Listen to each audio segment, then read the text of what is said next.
All right, everyone, after many, many months of nonstop hand-wringing, Judge Ellis has finally given Manafort his final sentence. He got, I think it was 47 months in prison, with 9 months off of that for time served, so really it's about 3 years in prison when all's said and done. Now, some people are saying there's no early release from federal prison. I think that's not entirely the case, but I could be wrong. Anyway, though, he's not probably going to die in prison. He's going to a low-security, cushy federal prison. The sort of place where, you not exactly the high-security facility. Probably not going to get stabbed in the kidney while he's there. He's going to get better care. Like, the general prison population for all the petty criminals that, in most cases, are non-violent offenders, by the way, they like get shit on constantly in our prison system. But if you're rich, you get to go to a place that's more like your lifestyle, where they have, like, the prison golf course and shit like that. That's sort of a joke, but it is a better style of facility you're going to. Which is a little bit ridiculous. I think they should have the same prisons for everyone. Like, you should see billionaires in a cell alongside the axe murderer. Then they'd want prison for him at that point. They'd definitely want it then. Oh, you mean all of a sudden all these rich liberals want to reform the prison system for real and not just talk about it during election season? It'd be a different story now, wouldn't it? But Manafort getting sentenced there, this is very telling. Ellis did two things, in the face of Manafort. Manafort and his team were asking for upwards of 15 to 20 years in prison for Paul Manafort. They're like, well, he betrayed the country, he's such a horrible person. And instead he gets less than 4 years in prison. He gets about 3 after time served. That is a big slap in Mueller's face. And part of it is Ellis initially, very early on, was frustrated with Mueller, specifically even before he was found guilty, let alone the sentencing process. So that's part of it. And the other part is that Manafort's team largely had omitted this, basically just mentioned it in passing. Well, by the way, these charges do not have to do with Russia. They do not have to do with the Trump campaign. They have nothing to do with collusion. They are money laundering charges and tampering with witness charges. That's what Manafort is in prison for at this moment. He laundered money for a Ukrainian group that is only loosely tied to Russia, having nothing to do with the Kremlin, this was years before Trump campaign, this is like 10 years before, nothing to do with that. Ellis finally decided to tell the nation, look, yeah, I'm putting Manafort in jail, although not for this excessive sentence, 1/5 of that sentence actually, but it had nothing to do with Russia. Russian collusion doesn't play a role in this. And it was very funny because people were having, like on Reddit, they were having a nervous breakdown because they're all far left. And like, oh my god, I'm so triggered. I liquidated my trust fund. I'm donating everything to Bernie to see It's like, please match my donation. And stupid shit like that. And this is a bellwether, I think, of what's going to happen with the Mueller report. I expect that the final Mueller report will say, well, there's some people that might be dubious or whatever, we can find a paper trail, but we suspect him. It's not going to implicate Trump. And it's funny to see all of these second-rate pundits right now saying, well, word on the street is, according to a source, according to anonymous officials who are clear with the matter, according to the dog catcher's janitor's cousin, Trump is going to be indicted for perjury and at least one of his kids is going to be brought in on collusion charges. I'll believe it when I see it. And I have a feeling I'm not going to see it.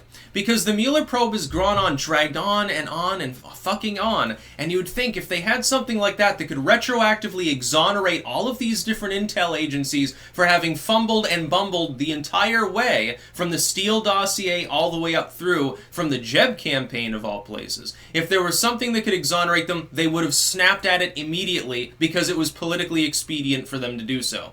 It doesn't make any sense whatsoever to wait. Because it would still be the news of the century. Everyone was primed. Every leftist was primed with, he colluded, we're going to impeach him. So if they had even slight evidence that one of Trump's kids, or Trump himself, or someone higher up than Manafort, who got canned after only a few months of being the head of his campaign, if they had clear evidence, they would have released it by now.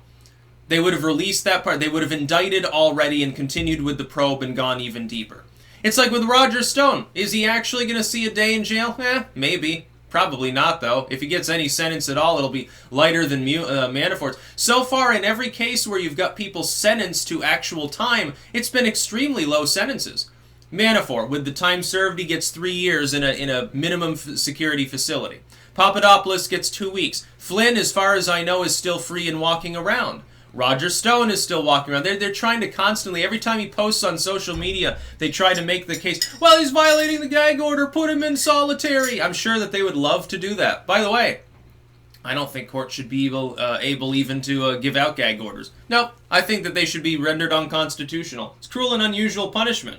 Person hasn't been sentenced yet. Why shouldn't they be able to talk about the case?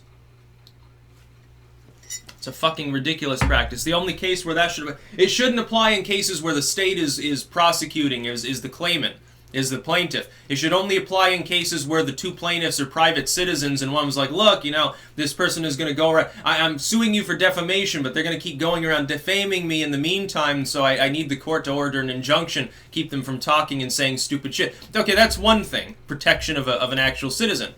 What about the state? You know, if Roger Stone wants to come out and say Mueller's a turd, Obama's a turd, well, they are, but, you know, he should be able to do that. If I were him, I would just violate the gag order. I'd say, look, the worst that I get as far as a sentence on all these charges, maybe a year and a half in a minimum security facility. I can fucking deal with that. I'll come out, I'll be like a king to all these people. If he thinks that Trump is innocent. Which might be why he's violating the gag order regularly. No, the Mueller probe is not going to indict Donald Trump. I give a 99% chance that Trump walks free and clear, along with all of his inner circle. It's like a 50-50 chance that even Roger Stone gets any charge at this point. Flynn. So you're telling me that after years and tens of millions of dollars with limitless capabilities based on a fake dossier, a FISA stamp, FISA rubber stamping, and then Rosenstein, who's too dumb to even recall whether he read the initial application for the warrant in the first place before signing it. You're telling me that after all this time and after all of these bungling missteps by partisans within the FBI and the FISA courts and the DOJ and everybody else, based on a fake dossier compiled by a Jeb Bush sympathizer that was bought by the Clinton campaign, you're telling me that the best they can do is to give Paul Manafort 3 years in prison on 10-year-old money laundering charges? Wonderful. Yeah, did he even launder as much money as the Mueller probe is costing? And by the way, what about the Podesta group? I seem to recall that Tony Podesta was involved in all this. You know, the brother of the Podesta that ran Clinton's campaign. Oh, isn't that a very funny coincidence? I seem to remember that they were briefly named, given immunity, and then they've disappeared off the face of the earth. That's funny. What do you want to say that the final Mueller report doesn't even mention the Podestas except in passing? Yeah, miscarriage of justice, dude. It's a one-sided probe that seeks to exonerate itself, because what happened is that they bungled. They took a fake dossier, they thought it was real, it was well made enough so that it fooled some mid-level FBI agents. Those mid-level FBI agents handed it off to their superiors. They said, oh shit, without attribution, without knowing where it was from, they took it seriously. They gave it to the FISA court. They got the DOJ involved. The FISA court signs off. Rosenstein says, ooh, this is juicy. Signs it off. Then it gets to Mueller. It starts an investigation. Whoops. Oh, shit. You mean the dossier wasn't real? Oh, fuck. Our heads are going to roll. We're all going to lose our positions. Trump will gain limitless powers to sweep the intel community. We can't let evil Trump do this and end our cushy salaries. We must do something. Quick, search every goddamn person. Expand the probe to limitless degrees and find anything you can in order to distract people, kick the can down the road, distract them, and exonerate ourselves by making it look like Trump's surrounded by crooks. The fact that only a very small proportion of all the people that have been investigated have been implicated in any wrongdoing is very telling. Trump is no more surrounded by crooks than any other person in politics and business. In fact, it might be less so. Looks like most of the people he associates with are pretty clean compared to most of the bums in D.C. If you were to conduct this kind of probe, with this kind of latitude, and this kind of scope, into any other politician, you would find people that had laundered money, you'd find people that were implicated in embezzlement, and tax fraud, and everything else under the sun. Guaranteed. The number of people that are clean as a whistle in D.C. is very, very low. Trump may end up being measured among them. That's a good thing about his character. Look, if he doesn't get indicted, he's going to say, look, hey, every other politician's crooked, but I wasn't a politician. Haha, I was a Manhattan businessman. And they tried to witch hunt me, and they failed. Fuck you. That's what Trump, by the way, should say. He should come out on the day of the Mueller probe ending. He should just tweet out, fuck you. That's all he should do. And they should go silent for a week and let people think about it for a while. That's about all. Peace out.